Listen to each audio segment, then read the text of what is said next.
Hello मेरे प्यारे प्यारे बच्चों, कैसे हो आप सभी। बेटा, हमने मेधावी का पेपर होने वाला आपका फरवरी में, पता है ना आप सभी को। तो मेधावी की तैयारी हमारी चल रही थी। हम एक पेपर कर चुके थे साउथ जोन का, और आज हम करेंगे ईस्ट जोन का जो 2020 में आया है। ये हम हिंदी का करेंगे आज की वीडियो में सॉल्व, और पूरा अच्छे से समझना, मजा आने वाला है। पूरी वीडियो देखनी है, ये मत सोचना हिंदी का अरे हमें तो हिंदी आती है, नहीं, ध्यान से देखना है। यहाँ से भी क्वेश्चन रिपीट हो सकते हैं और हमें पता चलेगा कैसे कैसे क्वेश्चन हमारे पेपर में आएंगे। तो चलिए टाइम वेस्ट नहीं करते, जल्दी से पढ़ते हैं। निम्नलिखित शब्दों के अर्थ लिखिए। शब्दों के अर्थ पता है, वर्ड मीनिंग, ठीक है। इंग्लिश में आप वर्ड मीनिंग बोलते हो ना। तो देखो, सबसे पहला अभिमान।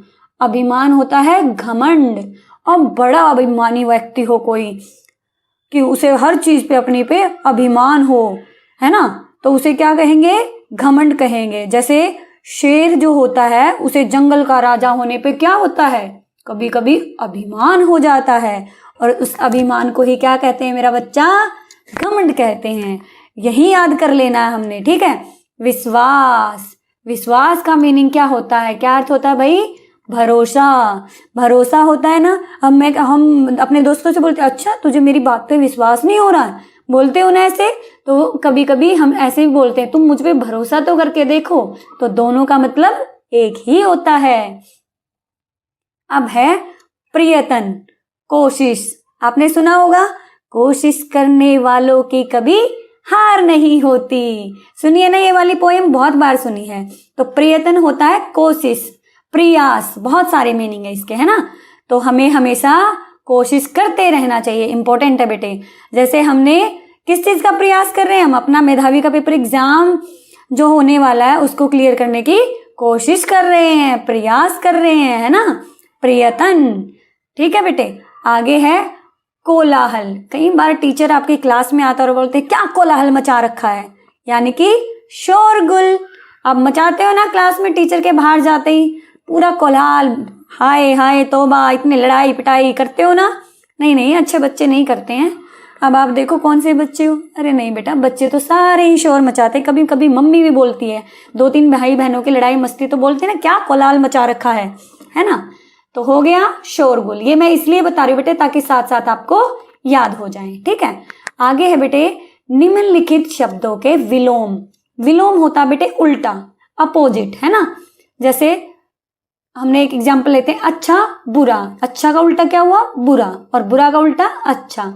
ऐसे इनसे समझते हैं। आकर्षक, जो चीज बहुत ही अच्छी लगे हमें। अनाकर्षक, जो आकर्षित ना करे, अच्छी ना लगे, है ना। तो आकर्षक, अनाकर्षक, ठीक है। आगे बेटे उपयोगी, यानी कि जो चीज काम आए उसे बोलते उपयोगी। इसका उल्टा अनुपयोगी। बेटे स्पेलिंग्स ध्यान रखना, है ना। अनुपयोगी यानी कि जो चीज काम की ना हो। दुर्गम, दुर्गम होता है मुश्किल। सुगम यानी कि आसान, ठीक है। अब अगला चलते हैं, इसको याद कर लोगे ना, दुर्गम सुगम, याद करना भाई। कठिन चीज है दुर्गम है, आसान चीज है सुगम है। दुर्गम रास्ते, कठिन रास्ते, सुगम आसान, है ना। अब अगला देखो बेटे, अगला है या इन्होंने आपको पेपर में आएगा आपका अंतर्गत। मान लो इस तरीके से ऐसे लिखा होगा कि आप इसको ठीक लिखो, कैसे लिखोगे। अब हमने पढ़ के देखा अंतर्गत, र की साउंड कम आ रही है, तो जब र की साउंड कम आ रही है तो वो र अपने जिससे बोला जाता है उससे अगले पे आ जाता है। जैसे देखो अंतर्गत ता के बाद बोला जाता है, लेकिन किसके ऊपर आया, गा के ऊपर आया। और बेटे ये हमेशा आधा होता है ना। इसको कभी और समझाएंगे डीपली। इसको अभी लिखने की प्रैक्टिस करनी है। बहुत सारे शब्दों को आपने प्रैक्टिस करनी है जो आपकी बुक में है। डिक्टेशन लेती है ना मैडम, श्रुत लेख, तो उसमें आपने पूरी प्रैक्टिस करनी है अच्छे से, जितने भी शब्द आए। अब अगला है नक्काशी। नक्काशी, है ना, ये घंटियों वाला जो आपका चैप्टर है उसमें है नक्काशी, है ना। इसको लिखना सीखना, आधा का पूरा का आ श बड़ी, नक्काशी।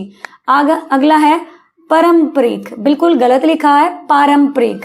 पारंपरिक कैसे, कई बार बेटे इस जैसे आधा माँ लिख रखा है ना, यहाँ पे पारंपरिक कैसे लिखा मिलेगा, प आ र प र ई क, इसकी जगह बिंदी मिल जाएगी, वो भी ठीक है, ठीक है। माँ की जगह बिंदी भी हो तो भी ठीक है, पारंपरिक। ठीक है बेटे, दोनों तरीके से लिखना सीखना है। सीख लोगे, बहुत अच्छी बात है, आप अच्छे बच्चे हो, अच्छी तैयारी कर रहे हो। ठीक है, निम्नलिखित शब्दों के दो दो पर्यायवाची, पर्यायवाची कौन से? जिनका सेम मीनिंग होता है, जिनका वही अर्थ निकलता है। अब पुलकित याद कराते हैं भाई आपको। पुलकित, अरे मुझे तो ये चीज मिल गई, मैं तो पुलकित हो गया, यानी कि आनंदित हो गया, खुश हो गया, हर्षित हो गया, है ना। हर्षित मतलब भी खुश होना, पुलकित होना, आनंदित होना। ठीक है, पुलकित होने पे आपको क्या आता है? हर्ष मिलता है, आनंद आता है। तो इसे इस तरीके से याद कर लेना। ठीक है, दुनिया, दुनिया को क्या कहते हैं? सारा जगत, संसार। सुना हुआ है ना आपने ये शब्द? जगत, संसार, ये सारे शब्द दुनिया के पर्यायवाची है, यानी कि दुनिया की जगह हम जगत का भी प्रयोग कर सकते हैं, संसार का भी प्रयोग कर सकते हैं ना। संसार, जगत, दुनिया। आकाश, आकाश क्या भाई? आसमान, गगन, नभ, बहुत सारे नाम है। हम कहते हैं आसमान में तारे, है ना। आकाश, गगन, नाम याद कर लेना भाई। आकाश, आसमान, गगन, तीनों है एक। इस तरीके से याद कर लेना। इनको अच्छे से याद करना पड़ेगा, बार बार रिवाइज करोगे तब याद होंगे। ठीक है बेटा, अब देखो, सही शब्द चुनकर रिक्त स्थान भरिए। रसीले, ठंडी, चटपटी। आहा हा, चटपटी क्या होती है? चाट। चटपटी, मजेदार, मजा आ जाए, जिसमें तीखा भी हो, नमकीन भी हो, मजा आ जाता है ना, चटपटा सा हो। और क्या होता है चाट के अलावा चटपटा? बताओ। टिक्की, गोलगप्पे, सब कैसे होते हैं? चटपटे, मजा आ जाता है ना खाने में।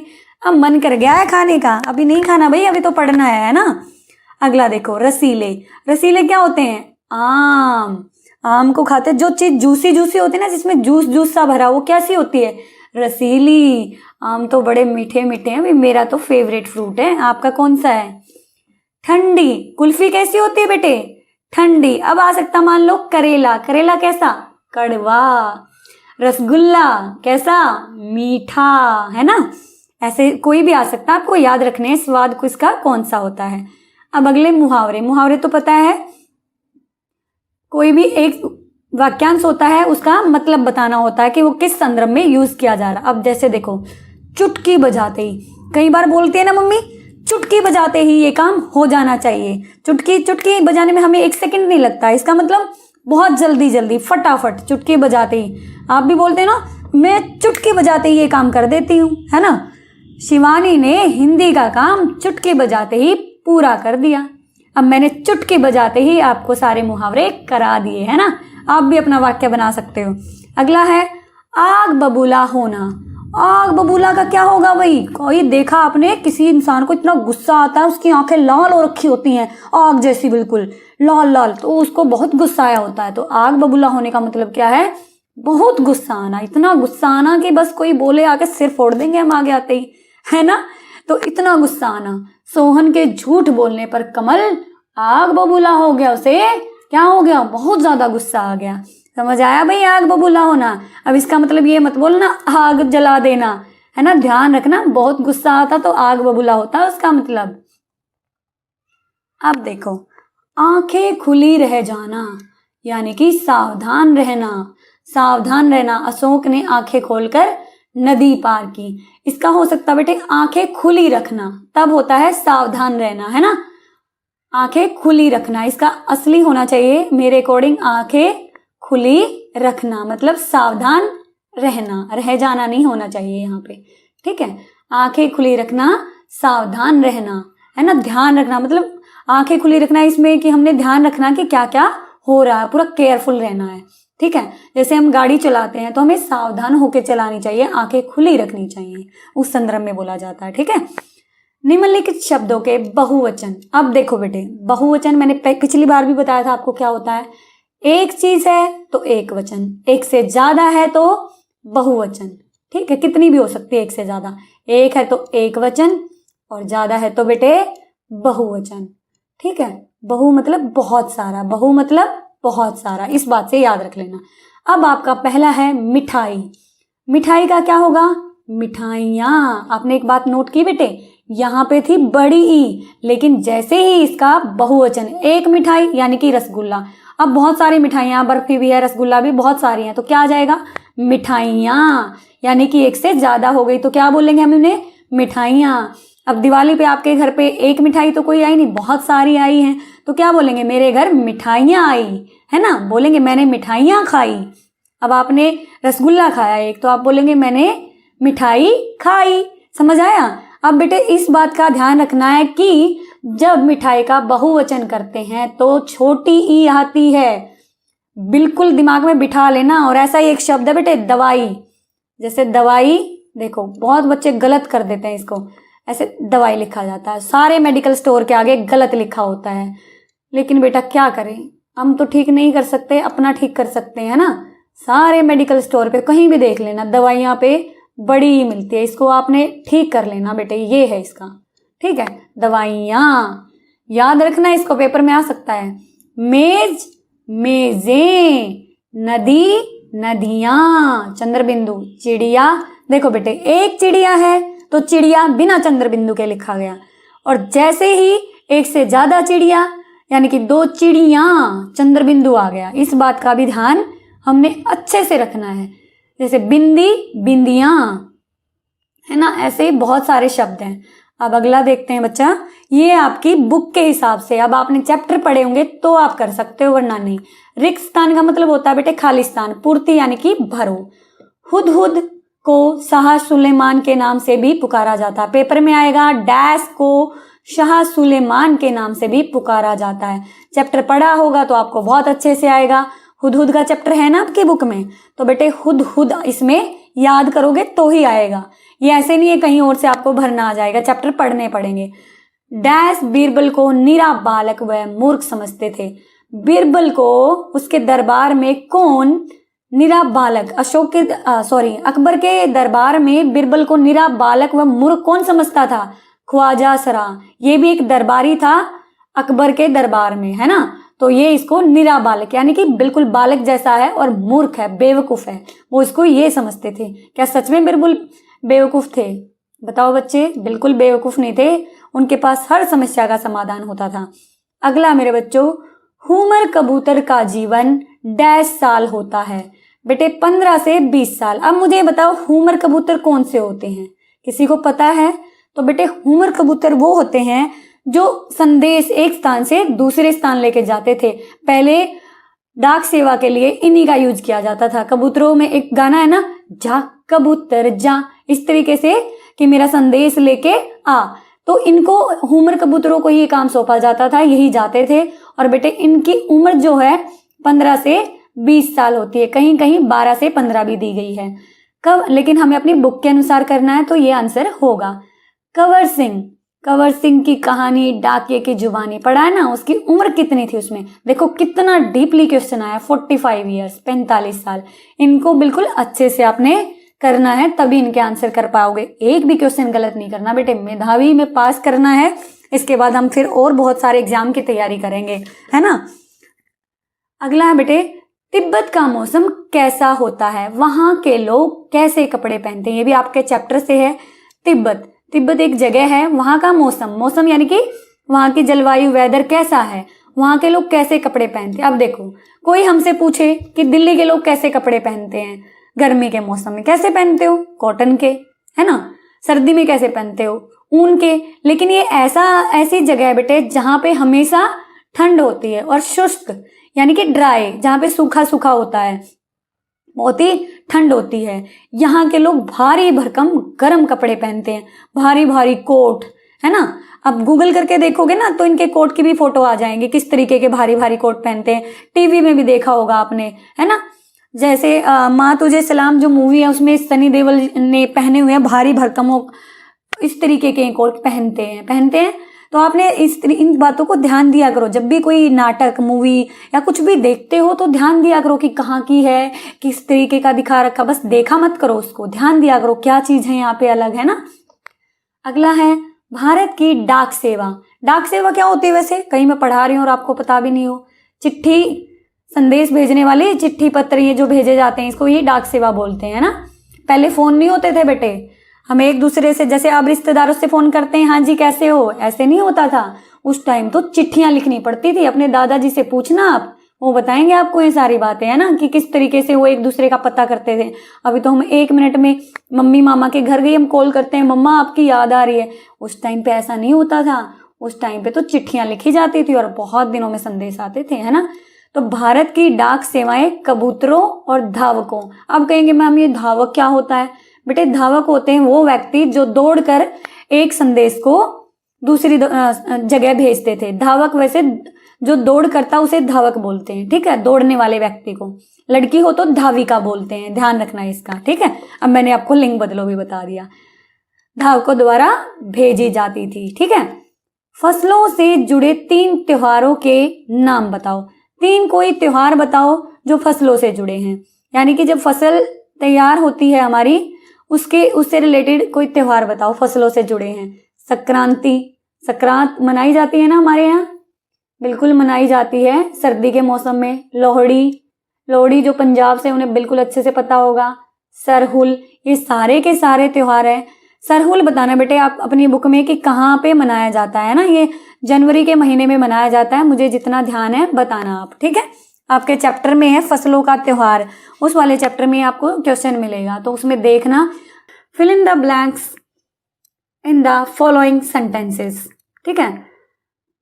यहाँ पे फिल इन द ब्लैंक्स आएगा पेपर में इस तरीके का, खाली यहाँ पे तो भरा हुआ क्योंकि ये सॉल्व पेपर है, तो हमने पूरा ध्यान से देखना है। The first football world cup was organised in the year dash. जो पहला फुटबॉल वर्ल्ड कप था वो कब ऑर्गेनाइज किया गया था? तो इसको याद रख लेना, 1930, ओके, 1930 को। India is located in the continent of dash. India कौन से कॉन्टिनेंट में है बताइए मुझे? सबको पता है एशिया में है। तो कितने टोटल कॉन्टिनेंट है? 5, ठीक है बेटे। कितने कॉन्टिनेंट है? 5 है कि 7 है, मुझे बताना, ठीक है। बताओ कितने कॉन्टिनेंट है, 5 है कि 7 है? यू ऑल आर राइट, 7, ठीक है, 7 है।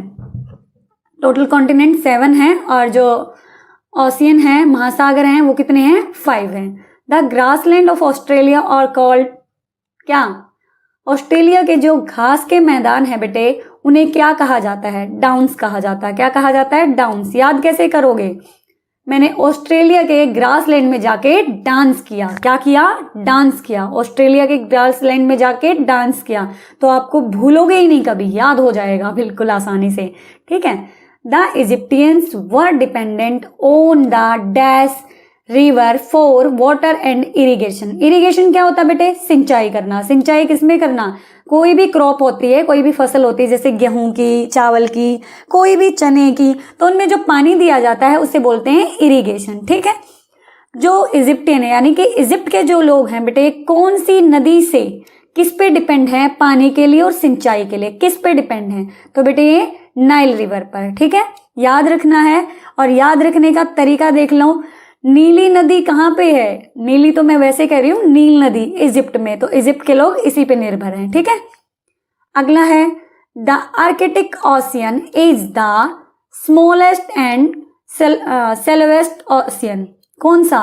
Smallest and shallowest. अब ये बताओ, स्मॉलेस्ट यानी कि सबसे छोटा और सेलोवेस्ट इन दी, सेलोवेस्ट यानी कि उथला, जो कम गहरा हो, है ना, जो कम गहरा हो, यानी कि मतलब जो बहुत ही, वो कहते हैं ना बहुत ही गहराई ना हो, उसे बोलेंगे शैलोवेस्ट। तो ये सबसे छोटा ओशियन है, ठीक है, सबसे छोटा महासागर है, इसको याद कर लेना। सबसे बड़ा कौन सा है? कमेंट करके बताना, ठीक है, कमेंट जरूर किया करो। ये मत सोचा करो स्पेलिंग गलत हो जाएगी या कोई क्या सोचेगा। बेटा जब आप किसी चीज को लिखते हो ना, उसे कभी नहीं भूल सकते, तो हमेशा जो चीज आपको आती है उसको लिखना है, कमेंट करना है, डरना नहीं है। गलत लिखोगे तभी तो सीखोगे, उससे कोई ना कोई ठीक बताएगा आपको करके, ठीक है। तो आप बताएंगे कि सबसे बड़ा कौन सा ओशियन है, ठीक है। मैं नहीं बताऊंगी यहाँ पे, नहीं आता बुक पढ़िए, गूगल सर्च कीजिए। जब आप ऐसा करोगे ना बेटे, छप जाएगा वो आपके माइंड में। अगर आप रियल में पढ़ना चाहते हो तो आप ये काम करने में डरेंगे नहीं। कमेंट जरूर किया करो कि मैम ये वाला इसका आंसर है, उसी टाइम पॉज करके कमेंट करो, ताकि मुझे भी पता चले बच्चे पढ़ रहे हैं। बेटे आप जब ऐसे पढ़ते हो ना, मुझे भी मोटिवेशन मिलता है कि आपके लिए कुछ अच्छा करूं, है ना। आप देखो, the dash region of India is also called the region of 7 sister. बेटे देखो, मान लो भारत का मैप की डायरेक्शन बताऊं मैं, ये नॉर्थ डायरेक्शन होगी साउथ, और ये वेस्ट और ये ईस्ट, ठीक है। यहाँ पे ईस्ट डायरेक्शन में जितने भी राज्य है ना, जितने भी राज्य हैं, मतलब 7 जो स्टेट्स हैं, जितने भी स्टेट्स हैं 7 के 7, उनको 7 सिस्टर कहा जाता है। क्या कहा जाता है? 7 सिस्टर। एक का नाम मैं बता रही हूँ, बाकी 6 के नाम आप कमेंट करके बताएंगे। भारत के पूर्वी जो राज्य हैं जिन्हें 7 सिस्टर कहा जाता है, उनमें एक असम भी है क्या? बताना मुझे, ठीक है। कमेंट करके बताना कि असम उसमें है या नहीं है, ठीक है। मैं वेट करूंगी आप लोगों के कमेंट का। All the island of Maldives are made of remain of coral fauna. दो बेटे, जो मालदीव है उसके जितने भी द्वीप हैं, जितने भी द्वीप्स हैं, वो किससे बने हुए हैं? कोरल फोना के, जो बची हुई है। अब कोरल फोना क्या होता है बेटे? जो महासागर या समुद्र होते हैं ना, उसमें ये छोटे छोटे जीव होते हैं, मूंगा बोलते हैं हिंदी में, ठीक है। मूंगा चट्टाने, तो इनके जो बच जाते हैं ना, तो उनका ढेर बनता चला जाता है, ऐसे ढेर, तो उनसे क्या बन जाते हैं? द्वीप बन जाते हैं। क्या बन जाते हैं? द्वीप। द्वीप होता है उभरा हुआ भाग, समुद्रों के बीच में जो उभरा हुआ भाग होता है उसे बोलेंगे द्वीप, ठीक है, island. Dash is shown in blue colour on the map. कौन सी चीज है जिसे मैप में नीले रंग का दिखाया जाता है? क्या है बेटे वो? वाटर, पानी को, है ना, पानी को दिखाया जाता है। समझ आया इतना? अब चलते हैं हम अगले पे। अगला देखिए आप, चार मीनार। इनको मैच करना, कोपेयर बनाने, मतलब किससे मैच हो रहा है। सबसे पहले तो चार मीनार का मतलब समझो। चार मीनार वैसे तो एक मस्जिद है। चार मीनार, मीनार जो होते हैं बेटे स्तंभ, यानी कि बिल्कुल लोकल लैंग्वेज में बताऊं तो खंबे, है ना। तो ऐसे से पोल टाइप से होते हैं, ठीक है, इनको बोला जाता है मीनार। इसका नाम चार मीनार क्यों है? क्योंकि इसमें चार पोल है, 4 पोल्स हैं, ठीक है, इसलिए इसको चार मीनार कहा जाता है। ये एक मस्जिद है और ये कहाँ पे है? ये है हैदराबाद में। अब हैदराबाद कौन से स्टेट की राजधानी है? ये कहाँ पड़ता है? बताना मुझे, ठीक है, कमेंट करके। अगला है, इसका समझ में आ गया। मोहम्मद कुली नाम से एक व्यक्ति था, उसने बनाया था चार मीनार, एक मस्जिद है और कहाँ पे है? हैदराबाद में। याद रख लेना, चार मीनार हैदराबाद, ठीक है, गलत नहीं करना। ये भी पूछ सकते हैं चार मीनार कहाँ पे है, तो आपको बताना है हैदराबाद में, ठीक है। सोमनाथ टेम्पल, सोमनाथ मंदिर कहाँ पे है? अब मैं एक हिंट देती हूँ आपको, देखो ये हो गया वेस्ट साइड, ये ईस्ट, ये नॉर्थ और ये साउथ, ये याद हो जानी चाहिए कौन सी कहाँ पे। अब भारत का जो सबसे पश्चिम यानी कि सबसे वेस्टर्न जो स्टेट है ये उसमें है। ये कौन सा है? ऐसे ऐसे ऐसे बना होता है, इसके बीच से ऐसे खाड़ी टाइप से होता है। यहाँ पे कौन सा स्टेट है ये? बताओ मुझे, सोचो बेटा। ये गुजरात है। कौन सा है? गुजरात। और ये टेम्पल भी कहाँ है? गुजरात में। और जो भारत के इस टाइम पीएम है ना बेटे, नरेंद्र मोदी जी, वो भी कहाँ के हैं? गुजरात के। तो याद हो गया ना, सोमनाथ टेम्पल कहाँ पे है? गुजरात में। कहाँ पे है? गुजरात में। और ये भी आ सकता है वहां पे कौन से भगवान की आराधना होती है? इसमें होती है शिव की आराधना, ठीक है। अब ये भारत का सबसे पश्चिमी, सबसे वेस्टर्न है राज्य है, ठीक है। इसको याद करना आपने, गुजरात में। नरेंद्र मोदी जी भी कहाँ से हैं? गुजरात से। अगला है, विवेकानंद शिला कहाँ पे है? बेटे विवेकानंद जो थे वो भारत के बहुत बड़े सन्यासी थे, ठीक है। इसके ये विवेकानंद शिला के नाम से स्मारक है। ये कहाँ पे है? चलो इसका भी एक हिंट देती हूँ। ये भारत का सबसे साउदर्न मोस्ट जो राज्य है, जो स्टेट है, उसमें है। पहले तो बताओ कौन सा स्टेट है? हाँ जी, कुछ बच्चों को याद आ रहा है कि मैम तमिलनाडु है। बिल्कुल ठीक बताया बेटा आपने। मैं नहीं सुन पा रही हूँ लेकिन अपने मन में सोच लिया। ये तमिलनाडु में कन्याकुमारी एक जगह है बेटे। कौन सी जगह है? कन्याकुमारी। और ये विवेकानंद शिला कन्याकुमारी में ही है, ठीक है, इसको याद रखना है। अगला है बच्चा सिलिकॉन वैली। सिलिकॉन वैली होती क्या है? सिलिकॉन वैली उस स्थान को बोलते हैं जहाँ पे बेटा बहुत सारी IT यानी कि इंफॉर्मेशन टेक्नोलॉजी यानी कि कंप्यूटर, इससे नेटवर्क, इंटरनेट, इससे रिलेटेड जितनी भी कंपनीज हैं वहाँ पे बहुत सारी हैं। उसी स्थान को बोला जाता है सिलिकॉन वैली। और भारत में ऐसा स्थान है बेंगलुरु। और बेंगलुरु कौन से स्टेट की कैपिटल है? कर्नाटका की, ठीक है। तो सिलिकॉन वैली के नाम से बेंगलोर फेमस है। अब पूरे वर्ल्ड को में सिलिकॉन वैली के नाम से कौन फेमस है? सैन फ्रांसिस्को, ये अमेरिका की एक जगह का नाम है, ठीक है, वहां पे। तो सिलिकॉन वैली भारत में कहाँ है? बेंगलोर में। भारत की IT सेक्टर की कैपिटल भी कौन है? बेंगलोर, ठीक है। अगर कोई आपसे पूछे IT कैपिटल ऑफ इंडिया कौन सा, बेंगलोर। बेंगलोर किसकी राजधानी है, कर्नाटका की, ये याद होना चाहिए। और सिलिकॉन वैली का मतलब भी याद होना चाहिए। सिलिकॉन वैली में बहुत सारी जो गूगल है, एप्पल है, इस तरीके की जो कंपनीज हैं इनके वहाँ पे ऑफिसेज हैं, है ना, ये बहुत बड़े लेवल पे हैं वहाँ पे। गेटवे ऑफ इंडिया, भारत का प्रवेश द्वार कहाँ पे है, ये कहाँ पे है, मुंबई। कहाँ पे बेटे, मुंबई। अब मैं पूछना चाहूंगी आपसे, मुंबई किसकी कैपिटल है, बताओ मुझे किसकी है। माँ से मुंबई, माँ से महाराष्ट्र, ठीक है। महाराष्ट्र की कैपिटल कौन सी है, मुंबई। बेटे छोटी छोटी चीजें याद करनी है। आगे है पशुपतिनाथ टेम्पल। पशुपतिनाथ टेम्पल जो है बच्चा वो है नेपाल की राजधानी काठमांडू में। तो और यहाँ पे भी शिव की आराधना होती है। याद कैसे करोगे, मैंने नेपाल में जाकर पशुपति महाराज की आराधना की, ठीक है। ऐसे याद करोगे तो आप भूलोगे नहीं। उम्मीद करती हूँ बच्चे आपको समझ में आ रहा होगा। समझ में आ रहा है तो लाइक करो ताकि मुझे एक मोटिवेशन मिले कि बच्चों को समझ में आ रहा है और मैं कुछ अच्छा करूँ इसमें, ठीक है। अगला है बेटा रॉबर्ट पियरे। रॉबर्ट पियरे का नाम है रॉबर्ट एडविन पियरे पूरा। Was the first person to reach the North Pole. अब मैं आपको बताती हूँ बेटे ये नॉर्थ पोल क्या होता है। पहले भी मैंने एक वीडियो में बताया था आपको नॉर्थ पोल। ये देखो, ये है हमारी पृथ्वी और ये इसका साउथ पोल और ये इसका नॉर्थ पोल। ये नॉर्थ, ये साउथ। ये जो नॉर्थ पोल है बेटे, इस पे पहुंचने वाला सबसे पहला व्यक्ति कौन था, ये पूछा गया। इन्होंने बता दिया कि रॉबर्ट पियरे था। इसका पूरा नाम है रॉबर्ट एडविन पियरे। ये फर्स्ट व्यक्ति था, फर्स्ट पर्सन था। तो क्या ये स्टेटमेंट ठीक है कि गलत है? बिल्कुल ठीक है। ये यहाँ पर पहुंचने वाला सबसे पहला व्यक्ति था, ठीक है। कहाँ से थे? मुझे जितना याद है अमेरिका से थे। आप भी कमेंट करके बताना कि रॉबर्ट पियरे कहाँ के निवासी थे। बेटा कमेंट करने से डरा मत करो, स्पेलिंग ही तो गलत होगी, कोई बात नहीं, ठीक हो जाएगी। मुझे भी तो पता चले बच्चों को आ रहा है कि नहीं, ठीक है। The life of hill people is very simple. जो पहाड़ी लोग होते हैं, उनका जीवन बहुत आसान होता है। क्या आपको लगता है? बेटा हम मूवीज में भी देखते हैं बहुत बड़े बड़े पहाड़ों पे जो लोग रहते हैं उन लोगों का बेचारों को कहाँ जीवन आसान होगा, बहुत डिफिकल्ट होता है। चढ़ने उतरने में उनको इतना जोर लगाना पड़ता है, बाकी काम भी कितने मुश्किल होते हैं, खेती करना कितना मुश्किल है, उनके लिए छोटी छोटी चीज़ों के लिए भी स्ट्रगल है। कहीं एक स्थान से दूसरे स्थान जाना है कितना मुश्किल है। तो बेटे ये स्टेटमेंट रॉन्ग है, ठीक है। Jaipur was built by Sawai मान सिंह, बिल्कुल गलत। इसमें ऑल्दो ठीक दे रखा बेटे, लेकिन ये स्टेटमेंट गलत है। जयपुर को जय सिंह, सवाई जय सिंह, ठीक है, जय सिंह याद रखना आप। सवाई जय सिंह ने जयपुर का निर्माण करवाया था, ठीक है,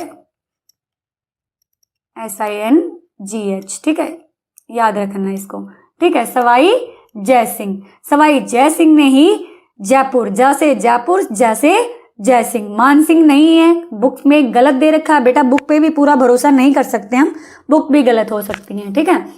the length of krill is 16 centimetre. अब सबसे पहले तो समझो क्रिल क्या होती है। क्रिल बेटे ऐसा छोटा सा जीव होता है जो महासागरों में पाया जाता है, ठीक है। होते ना छोटे छोटे जीव, बड़े बड़े जीव, महासागरों में तो बहुत सारे, समुद्रों में बहुत छोटे छोटे बड़े बड़े सारे तरीके के जीव। अगर 16 सेंटीमीटर नहीं होती बेटे, 3.5 सेंटीमीटर से लेके 6 सेंटीमीटर तक होती है। तो ये स्टेटमेंट भी गलत है, ठीक है। Thomas Alva Edison started the practice of saying hello on the telephone. हम सब बोलते हैं ना, कोई भी फोन आ जाता है हेलो, फोन उठाते ही हम बोलते हैं हेलो। तो ये किसने स्टार्ट किया था? तो बेटे अल्वा से याद रखना, Alva Edison, Thomas Alva Edison ने स्टार्ट किया था। और अब मैं पूछती हूँ, फोन जो टेलीफोन है बनाया किसने था, इन्वेंट किसने किया था? पिछली वीडियो में बताया था मैंने, ग्राहम बेल ने। देखो टेलीफोन पे भी बेल बजती है, उसके नाम पे भी बेल है, तो याद कर लेना ग्राहम बेल। हेलो किसने बोला? थॉमस अल्वा एडिसन ने। तो ये स्टेटमेंट बिल्कुल ठीक है। Indians printed the world's first paper currency. Paper currency जो नोट है बेटे, नोट करेंसी होती है, जो नोट हमारे चल रहे हैं उसे ही बोल रहे हैं करेंसी। तो कह रहे इंडिया था जिसने वर्ल्ड में सबसे पहले नोट छापे, सबसे पहले करेंसी छापी। नहीं बेटे बिल्कुल गलत बात है, यहाँ पे भी गलत है। ये चाइना था ऐसा कंट्री। कौन सा था पहला? चाइना था जिसने सबसे पहले करेंसी प्रिंट की थी। समझ आया? Zebra strips get mixed in the grass. Zebra जो स्ट्रिप्स हैं, जो जेब्रा होता है बेटे, उसकी जो धारियां हैं वो मिक्स हो जाती हैं घास के साथ। बिल्कुल ट्रू है, वैसी दिखती हैं तो मिक्स हो जाती हैं। India's largest oil field is in Arabian sea. Bharat का सबसे बड़ा तेल क्षेत्र कौन सा है? ये है बेटा अरेबियन सी। इसके बारे में कभी डिटेल से पढ़ेंगे, फिलहाल इतना याद कर लीजिए। ये बिल्कुल ठीक है, राइट स्टेटमेंट है। ठीक है, अगला देखो, created the first calendar. First calendar किसने बनाया? Egypt, Sumerian. तो बेटे सुमेरवासी जो थे, सुमेरियन जो थे, इन्होंने सबसे पहला कैलेंडर बनाया। Neighbouring country of India is not Lakshadweep, Maldives. ये तो भारत का ही है, मालदीव ही नहीं होगा, है ना। लक्षद्वीप तो भारत का ही पार्ट है, तो बेटे नेबरिंग कंट्री ये है और ये नहीं है। तो आपको नहीं का भी ध्यान रखना पेपर में, कहीं बस इतना पढ़ा neighbouring country of India, note पढ़ाई ना तो गलत हो जाएगा मेरा बच्चा, ध्यान देना इस बात पे, ठीक है। Candy is a modern city. Candy जो है मॉडर्न सिटी कहाँ की? इंडिया की तो है नहीं भाई, तो बचा क्या? श्रीलंका। श्रीलंका पता है ना, भारत का पड़ोसी देश है, जो नीचे होता है ना भारत के, तमिलनाडु के नीचे ऐसे से आपने देखा हुआ एक कंट्री है, तो इसी को श्रीलंका बोलते हैं। और इस कंट्री की जो कैपिटल है वो क्या है? कोलंबो। कमेंट भी कर दिया करो भाई, बता दिया करो कि आपको समझ आ रहा, नहीं समझ में आ रहा है ना, ये सारी चीजें बताया करो। और जितने भी क्वेश्चन पूछो उन सबके आंसर दिया करो, तभी तो पता चलेगा आप देख रहे हो या नहीं। पूरी देखा करो और समझा करो, बहुत सारी चीजें सीखने को मिलती हैं। What is the name of present first citizen of India? पहली बात तो मेरा बच्चा, फर्स्ट सिटीजन कौन होता है? प्यारे बच्चों, फर्स्ट सिटीजन यानी कि प्रेसिडेंट। फर्स्ट सिटीजन पूछ ले या प्रेसिडेंट पूछ ले, बात एक ही है। भारत का पहला नागरिक कौन है? वो प्रेसिडेंट ही होता है, राष्ट्रपति ही होता है। इस बात को बिल्कुल अपने दिमाग में बिठा लो, ठीक है। तो इस समय कौन है हमारे प्रेसिडेंट? द्रौपदी मुर्मू जी, मिसिस द्रौपदी मुर्मू, ठीक है। श्रीमती द्रौपदी मुर्मू जो हमारी इस time first citizen of India है, ठीक है। ये कौन से नंबर की प्रेसिडेंट है? ये भी आ सकता है 15th नंबर की। कौन से की? 15th की। 14th कौन थे? श्री रामनाथ कोविंद। इनको याद रखना बच्चा, ऐसे नहीं लेना कैजुअल, ठीक है, याद कर लेना। व्हाट इज इस टाइम पीएम कौन है? सबको पता है, श्री नरेंद्र दामोदर दास मोदी। कहां से है? गुजरात से, अभी डिस्कस हुआ था हमारा। What is the name of, हाँ ये बताना, द्रौपदी मुर्मू जी कौन से डिस्ट्रिक्ट से हैं, कौन से स्टेट से हैं, नॉट डिस्ट्रिक्ट, स्टेट बता देंगे वो भी चलेगा, ठीक है। What is the name of the biggest court of India and where is it located? Bharat की सबसे बड़ी अदालत। अदालतों की जरूरत क्यों पड़ी भाई? क्यों पड़ी हमें कोर्ट की जरूरत? देखो भाई, बहुत सारे यहाँ पे अपराध होते रहते हैं, लोगों को किसी को न्याय नहीं मिल पाता, किसी के साथ गलत हो जाता है, तो कहाँ पे जाएगा? ऐसे थोड़ी है किसने मेरे को मार दिया, अदालत में जाना पड़ेगा। टीवी में भी देखते हो, बहुत सारी मूवीज में दिखाया जाता है ना। तो चलो बात पे आते हैं। सबसे बड़ी जो कोर्ट है बेटे वो है सुप्रीम कोर्ट। कौन सी है? सुप्रीम कोर्ट, उच्चतम न्यायालय। कहाँ है? न्यू दिल्ली में। बेटे इसको 1773 में स्थापित किया गया था और ये कैलकाटा में था सबसे पहले। कहाँ था? कैलकाटा में, याद रखना इस चीज को, ठीक है। लेकिन बाद में इसको शिफ्ट किया गया न्यू दिल्ली में। Which of the neighboring country of India was a part of India before August 14, 1947? 14 अगस्त 1947 से पहले कौन सा नेबरिंग कंट्री है जो भारत का ही पार्ट था? इसको मुझे बताने की तो जरूरत नहीं है, सबको पता, बच्चा बच्चा जानता है, पाकिस्तान। इसको गलत मत कर देना, ठीक है। Where did the practice of postage stamp for sending letter start first and whose picture was made on those stamps? देखो बेटे, सबसे पहले पोस्टेज स्टैंप यानी कि जो डाक टिकटें थी, पोस्टेज स्टैंप होती है डाक टिकटें, उनको सबसे पहले लेटर भेजने के लिए कहाँ पे यूज किया गया, कहाँ पे स्टार्ट किया गया और किसकी पिक्चर थी? देखो बेटे, सबसे पहले स्टार्ट किया गया था ब्रिटेन में यानी कि इंग्लैंड में, ठीक है। और वहां पे उसकी ऊपर पिक्चर किसकी थी? महारानी विक्टोरिया की। याद रखना, क्वीन विक्टोरिया। कहीं जगह आपको जो ये बुक है आपकी, इसमें गांधी जी दिया हुआ है। जो भारत में स्टैंप शुरू करी थी ना बेटे, जब भारत ने डाक टिकटें स्टार्ट की थी ना, पोस्टेज स्टैंप, उन पे गांधी जी की होती थी, ना कि जो सबसे पहले स्टार्ट हुई ब्रिटेन में उनके ऊपर तो क्वीन विक्टोरिया की होती थी, ठीक है। क्वीन विक्टोरिया की होती थी, याद रखना इस चीज को। और जब भारत में आजादी के बाद अपनी पोस्टेज स्टैंप बनाई बेटा, तो उनमें होती थी महात्मा गांधी जी की। इस यहाँ पे एक गलत दिया हुआ है, यहाँ पे क्वीन विक्टोरिया आना चाहिए, ठीक है। What is the name of present defence minister of India? Present defence minister कौन है? रक्षा मंत्री कौन है? रा से राजनाथ जी और रा से रक्षा मंत्री, याद रख लेना, श्री राजनाथ सिंह। फौजी Waheeda was a doctor in Indian air force. Indian air force में फौजी वहीदा एक डॉक्टर थी। तो आप बताइए, आपने इसका चैप्टर पढ़ा हुआ, डॉक्टर थी या और कुछ थी? बेटे ये पायलट थी। क्या थी? पायलट। तो ये वाला इनका गलत हो गई ये स्टेटमेंट, ठीक है। 7 colours are visible in a prism. जो प्रिज्म होता है उसमें 7 कलर्स दिखाई देते हैं। तो बेटे 7 कलर्स, ठीक है, दिखाई देते हैं। तो आप, ये स्टेटमेंट बिल्कुल ट्रू है, लेकिन बेटे आपने मुझे कमेंट करके बताना है कि कौन कौन से वो 7 कलर हैं। बेटा आप एक काम करिए, मेधावी की एक कॉपी लगा लीजिए। आपको जो भी यहाँ पे डिफिकल्ट लगता है कि ये वाला सम मुझे नहीं आ रहा, ये वाला क्वेश्चन मुझे नहीं आ रहा, तो हमने याद रखना उसको और अपनी कॉपी में लिख लेना है। क्योंकि बार बार तो आप वीडियो देखोगे नहीं, एग्जाम से पहले आपको रिवाइज भी करना होगा। तो अभी से बेटे, क्योंकि 2 ही 3 महीने रह गए हैं, अच्छी तैयारी हो जाएगी अभी से अगर हम उसको डे बाय डे करेंगे, और हमें एक अच्छी हैबिट पड़ेगी अपने पेपर की तैयारी करने की। तो पहली बात बेटे, आपने क्या करना है कि कॉपी लगानी है। जैसे आपने लिखा उसमें कि 7 कलर्स जो है प्रिज्म के कौन कौन से होते हैं, तो आपने उसमें गूगल सर्च करना है और साथ के साथ वो कलर लिखने हैं। कमेंट में भी लिख सकते हो, मुझे अच्छा लगेगा, मुझे पता चलेगा कि बच्चे पढ़ रहे हैं। बहुत सारे बच्चे बता रहे हैं, जैसे मैंने पिछली वीडियो में पूछा था कि गोलकुंडा का किला कहाँ पे है, बच्चों ने बताया कि हैदराबाद है। बहुत ही अच्छा लगा मुझे कि आप इंटरेस्ट ले रहे हैं। ठीक है बेटे, आप जब कुछ करोगे तो मुझे बहुत अच्छा लगता है कि बच्चों को कुछ समझा पा रही हूँ। तो इस आपसे ही मैं मोटिवेट होती हूँ काम करने के लिए, ठीक है।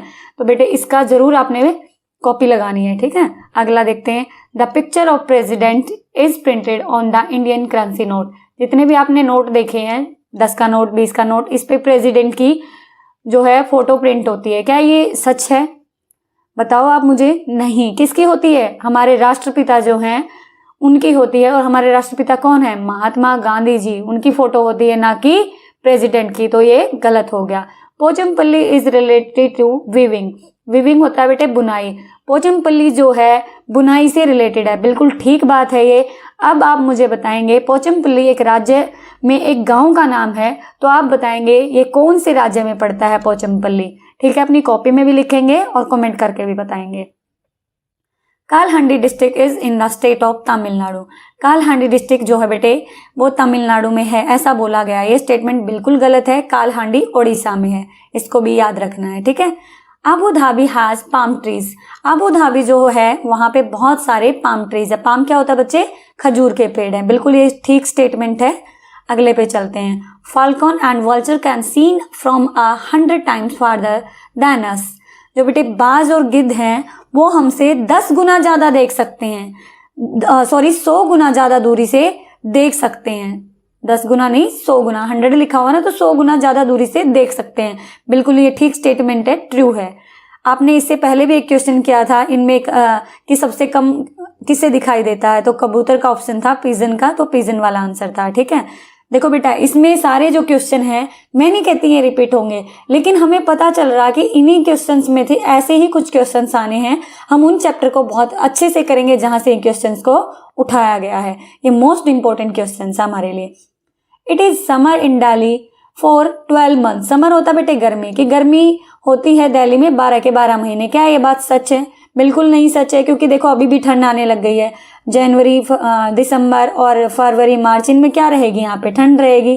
तो ये स्टेटमेंट गलत हो गई। अब अगले पे चलते हैं बेटे, फिल इन द ब्लैंक्स। हमें ब्लैंक मिलेगा और वहां पे भरना है। Birds build dash only to lay eggs. जो बर्ड्स हैं, पक्षी हैं, वो क्या बनाते हैं अपने एग देने के लिए, अंडे देने के लिए? घोंसला, नेस्ट, ठीक है। अगला है, Jim Corbett national park is located in. Jim Corbett national park है। अब ये नेशनल पार्क क्या होते हैं बेटे? इनमें पक्षियों को और पशुओं को, इन सबको रखा जाता है सुरक्षित। जो लुप्त हो रहे हैं, जो खत्म हो रहे हैं, उनको सुरक्षित रखा जाता है। तो ये जो जिम कॉर्बेट नेशनल पार्क है, ये कहाँ पे है? ये है बच्चे उत्तराखंड में। उत्तराखंड में है। अब ये वाला क्वेश्चन ना इतना इंपॉर्टेंट है बेटे, जब आप बड़े हो जाओगे ना, जब बड़े होके भी आपने एग्जाम दोगे किसी चीज के, वहां पे भी पूछा जाएगा, ठीक है। अगला है, A traveler named Al-Biruni came to India from Uzbekistan. बिल्कुल ठीक है। उज्बेकिस्तान से अल-बिरूनी भारत में घूमने के लिए आया था, ये ट्रेवलर था, ठीक है। अब आप कहोगे मैम उज्बेकिस्तान, बेटे जैसे इंडिया एक कंट्री है, ऐसे ही उज्बेकिस्तान भी एक जगह पे एक कंट्री है, ठीक है। ट्रेडर्स कौन होते बेटे? जो ट्रेड करते हैं, यानी कि सामान का व्यापार करते हैं।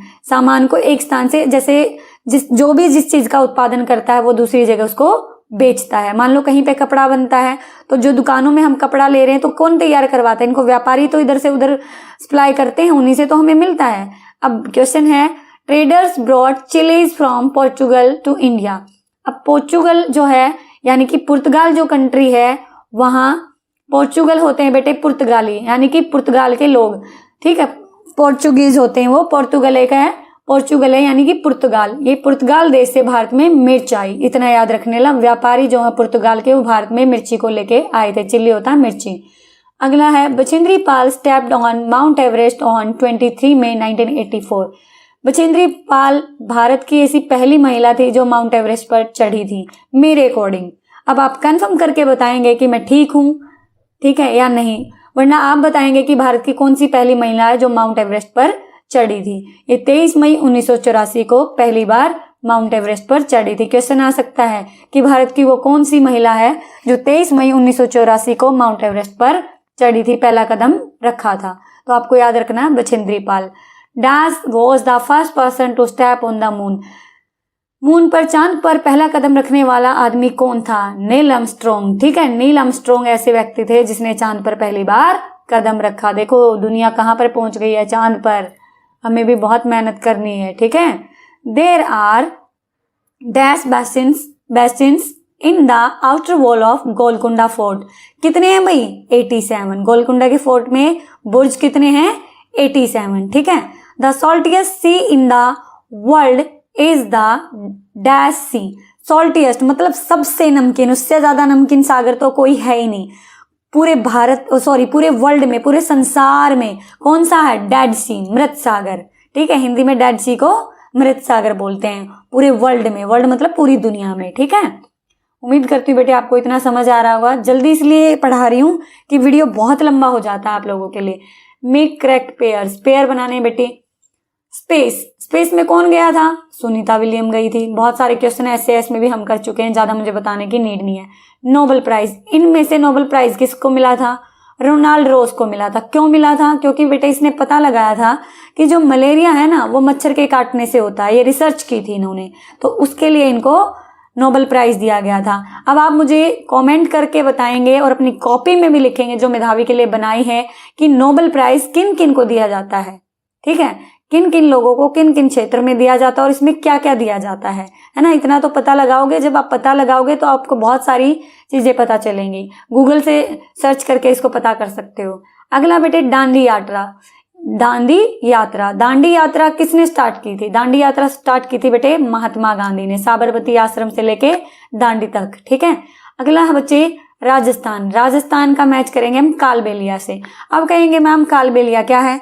कालबेलिया जो है बेटे एक नृत्य की फॉर्म है, मतलब डांस की एक फॉर्म भी है कालबेलिया, और सपेरों की एक जाति भी है। काल मतलब होता है बेटे महाकाल, भगवान शिव, और बेलिया मतलब उसका जो भगवान शिव का नंदी बैल होता था उसके लिए कहा गया है, ठीक है। इस वाले डांस में शिव की ही स्तुति की जाती है, ठीक है।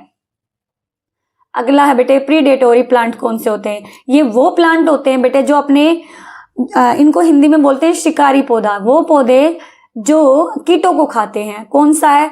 नेपेंथिस, ठीक है। नेपेंथिस ये पौधा है जो कीटों को खाता है बेटे। कुछ इस तरीके का होता है और ये बेटे असम और श्रीलंका वाले एरिया में मिलता है। इस पे ऐसे एक ढक्कन सा होता है और ये कुछ ना ऐसा रस्सा उत्पादन करता है, प्रोड्यूस करता है, जिससे जो आसपास के कीट इसकी तरफ आकर्षित होते हैं और फिर वो उनको निगल लेता है, ठीक है। तो आपने याद रखना है प्रीडेटोरी प्लांट कौन से होते हैं? नेपेंथिस, जो शिकारी पौधे जो कीटों को खा जाते हैं, ठीक है। अगला चलते हैं बेटा, the distance from Delhi to Mumbai. Delhi पता है आपको कहाँ पे? मुंबई महाराष्ट्र की राजधानी है। तो कितना है उनमें डिस्टेंस, दूरी कितनी है? 1400 किलोमीटर, ठीक है। Chikungunya is caused by, chikungunya किसको काटने से होता है? मॉस्किटो के, ठीक है। ये तो हमने बहुत बार डिस्कस कर लिया, ज्यादा टाइम नहीं लगाएंगे। अब अगला देखो बेटे, Nehru institute of mountaineering is located in. Nehru institute of mountaineering जो है बेटे ये रानीखेत में है। अब आप मुझे कमेंट करके बताएंगे कि रानीखेत कहाँ पे है? उत्तराखंड में है, हिमाचल में है, कहाँ पे? हरियाणा में है, कहाँ पे है रानीखेत? ये मुझे आप कमेंट करके बताएंगे और अपनी कॉपी में भी लिखेंगे, बहुत ही इंपॉर्टेंट है, ठीक है। बस, कार एटसेट्रा मूव ऑन। बस और कार किससे चलती है? सीएनजी की पीएनजी? सीएनजी से चलती हैं बेटे कंप्रेस नेचुरल गैस। ठीक है, कई बार सुना भी होगा, अरे ऑटो वाला कई बार रोक लेता है उस पे सीएनजी पंप पे कि मुझे सीएनजी डलवानी है, तो अपने नाक कान सब खोल के रखा करो कि आसपास क्या बातें सुनने को मिलती है, तो उससे आपके बहुत सारे क्वेश्चन ठीक हो जाएंगे। ये भी आ सकता है कि सीएनजी की फुल फॉर्म क्या है, तो कंप्रेस नेचुरल गैस। ठीक है, अगला देखते हैं बेटे, malaria is transmitted by mosquitoes detected by. Malaria जो है वो मॉस्किटो के काटने से होता है, ये किसने डिटेक्ट किया, किसने पहचान की इस बात की? देखो अभी मैंने ऊपर बताया था कि रोनाल्ड रॉस को इसलिए नोबेल प्राइज दिया गया कि मच्छर के काटने से मलेरिया होता है, और दूसरा क्वेश्चन भी इसी पे पूछ लिया, तो Ronald Ross. What is called langar? लंगर क्या होता है बेटे? कभी गए हो गुरुद्वारे में, खाया आपने लंगर? नहीं खाया तो मम्मी पापा के साथ कभी जाना और गुरुद्वारे में लंगर जरूर खाना, बहुत ही टेस्टी होता है, बहुत ही डिलीशियस, मजा आ जाएगा खा के। The cooking and eating together, एक साथ पकाना और एक साथ खाना इन द गुरुद्वाराज, गुरुद्वारा के अंदर, इज कॉल्ड लंगर। ठीक है, what happen in the refinery? Refinery में क्या होता है बेटे? The dark colour and thick smelling oil extracted from the earth is clean in the refinery. बेटे जो धरती के नीचे से ऑयल निकाला जाता है ना, वो बहुत ही थिक, बहुत ही भारी होता है, स्मेल आती है उसमें से गंदी सी, तो उसको जो अर्थ से निकलने के बाद जो गंदा सा तेल होता है उसको क्लीन किया जाता है, साफ किया जाता है रिफाइनरी में। ठीक है, समझ आया? What is the harm to the body by drinking impure water? अगर हम इम्प्योर यानी कि गंदा पानी पीते हैं तो हमें क्या नुकसान होंगे? Drinking of impure water can cause skin disease. बेटे बहुत सारी हमें स्किन की प्रॉब्लम हो जाएंगी। डिजीज क्या होती है? डिजीज होती है बीमारियां। ठीक है, एंड डिजीज लाइक कोलरा, अब हैजा, डायरिया, ऐसी आपको बीमारियां हो सकती हैं, गंदा पानी हमको नहीं पीना चाहिए। एलर्जी हो सकती है स्किन में, स्किन तो समझते हो ना सब। What measures should be taken so that mosquito do not breed in the house? वो कौन से उपाय हैं जो हमें करने चाहिए जिससे मॉस्किटो हैं जो बढ़े ना, घरों में पैदा ना हो? We should not hoard unnecessary item, हमें बेफालतू का सामान जमा नहीं करना चाहिए। Do not allow water to accumulate and keep the cooler and tank should be clean regularly, पानी को बेटे इकट्ठा ना होने दें, एंड कीप द कूलर और टैंक को क्लीन करते रहें रेगुलरली। ठीक है, उम्मीद करती हूँ बेटे आपको समझ में आया होगा, बहुत ही आसान सा था ये, और हमने जो पहले 3 इसके पार्ट किए हैं उनको अच्छे से कर लेना। अब देखो मेधावी के पेपर में एग्जैक्ट ये नहीं आएगा, लेकिन इससे संबंधित बहुत सारे क्वेश्चन हैं ऐसे जो पेपर में आएंगे। हमने अच्छी तैयारी करनी है, बिल्कुल पूरे मन से करनी है। ठीक है बच्चे, अब अगले पेपर के साथ मिलेंगे आपको। वीडियो अच्छी लगी तो लाइक करना, दोस्तों के साथ शेयर करना, जिसका मेधावी नहीं है वो भी देख सकते हैं, अपनी क्लास के बच्चों को बताया करो कि वहां से तैयारी करो, आपको अच्छा कुछ सीखने को मिलेगा।